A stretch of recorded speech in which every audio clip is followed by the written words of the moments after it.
Okay, we're talking about feedback triggers today. Do you have something that triggers you when you're receiving feedback? If you missed my first video in this series, here's what I want you to do. Pause right now, go back to the first video. We're going to talk about why receiving feedback is the real leverage before giving feedback. We're going to talk about why it's important for us to understand that we can receive it with clarity, curiosity, and confidence. And I want you to understand that all feedback is positive. There's not negative feedback. And so go back to that video and then come back to this one, because today we are talking about triggers. Before we jump into that though, I want you to know I'm here to help. One of the trainings that I love to help with this is Everyone Communicates, Few Connect. I provide individual coaching that I can help you as a person.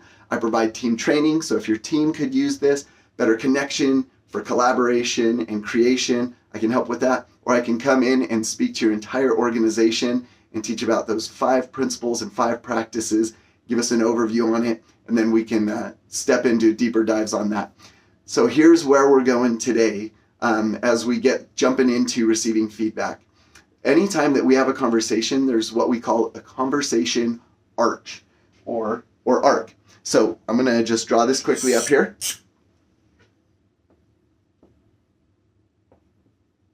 So we're moving a conversation from point A to point B. And it's not like this monotone or mono-emotional experience. At least it shouldn't be, because we're interacting with another person.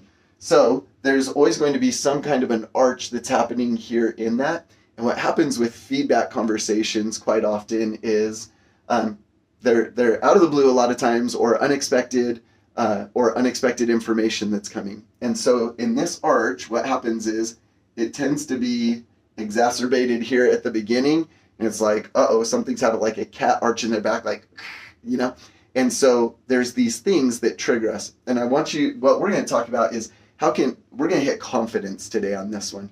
What are the 3 triggers that we're subject to? Which one affects you more often, and which one affects you the hardest? And how can just having an awareness of that help us to move into these feedback conversations with more confidence?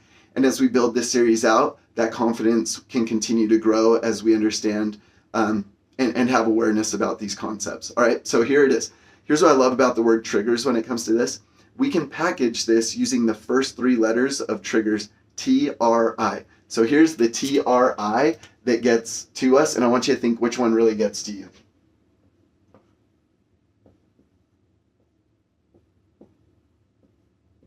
Okay, the T stands for truth. So let's just start with a real situation that happened here. I'm going to give you one as a parent that I had. So this involves my daughter Ella and my wife Hillary. So what happened is one day my daughter was sitting on the couch on her Chromebook, and she was kind of like slouched back, and I thought she looks a little too relaxed to be doing homework and stuff. But I wanted to have best intent, and I wanted to be a good dad. I didn't want to be like checking over her shoulder all the time. So I was like, okay, I'm going to trust that she's doing this. Would have been really easy to just ask. I should have. But I didn't, and I went on. So we get to the end of the evening, and I say, hey, Ella, time for bed. And she's like, I still got to get my homework done. And I'm like, wait, what? You've been on your Chromebook for like literally hours. What were you doing? So she told me what she was doing. Don't even remember. But at that moment, I'm not happy. And I just started moving in, and I was like, okay, Ella, like I probably said stuff like throwing down things like no screen time for 2 weeks. Not even gonna do it. Like I probably just rattled off a bunch of these things, that dad mode. But what I really did is I created a real bad conversation arc here, and our relationship. Anyway, she goes to bed upset. I go to bed upset and regretful. I think, okay, I'm going to talk to her tomorrow, and for whatever reason, I don't even remember, she ends up heading to school. I don't see her. I'm in my home studio here today, right now, filming this, and I have a home office. So during that day, I'm upstairs making lunch. Hillary, my wife, comes in, and she says, hey, can I give you some feedback? Now, in most marriage relationships, that would sound odd and off, but Hillary is my training partner. Like, she helps me work through all of this, create the training. She's the one who goes through the trainings before I do it with the team. So she's used to this language. She knows my language. She's speaking my language. And I say, sure, is this something I'm doing well or something I need to improve? And I'll teach you about that question a little bit. But she said, something you need to improve. And in the back of my mind, I'm just like, it's Ella, it's Ella, it's Ella, it's Ella. And I know before I even ask the question, it's Ella. And she says, well, it's about Ella. And I said, I know. So anyway, we have a great conversation. And she's a master at giving the feedback in this situation. And, and I'll explain more about that as we go through the T.R.I. But she gave it well, right? It's timely, it's specific, it's actionable, all great things about giving feedback. So again, we're going to pause on that. We're going to come back to just being the receivers of the feedback.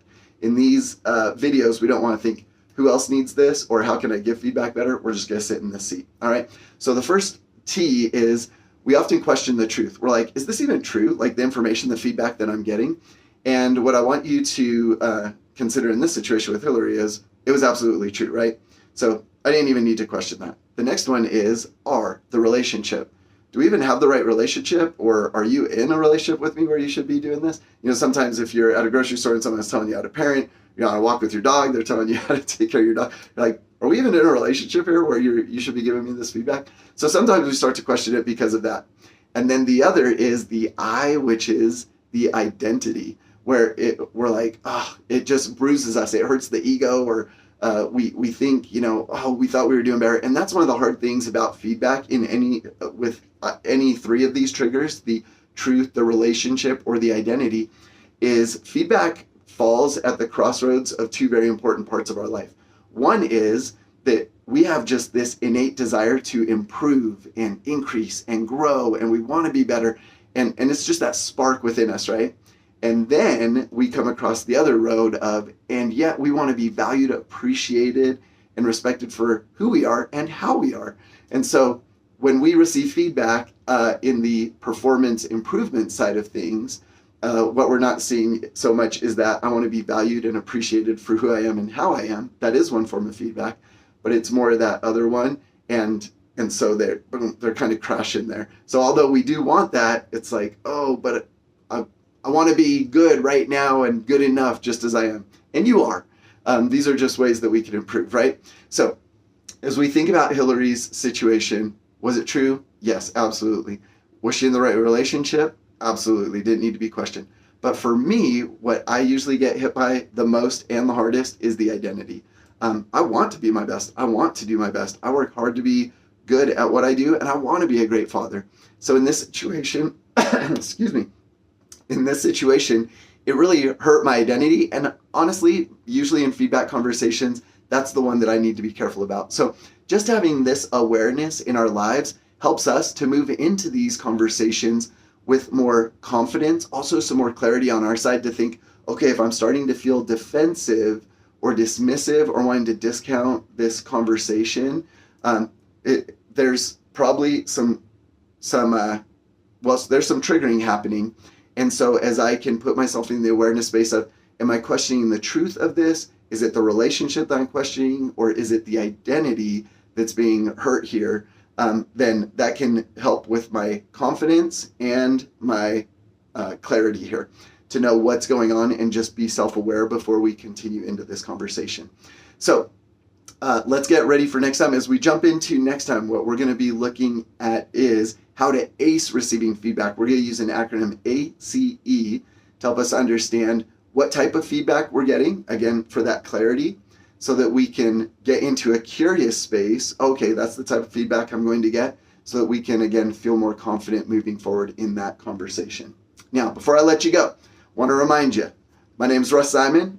You've got leadership needs. I've got leadership solutions, and Russ gets results. And one of those results I can get for you is by bringing in a powerful training on 5 principles, 5 practices based on the book Everyone Communicates, Few Connect. And I'm ready to connect with you individually, with your team to help them, or with your organization. Just give me a call and let's get going.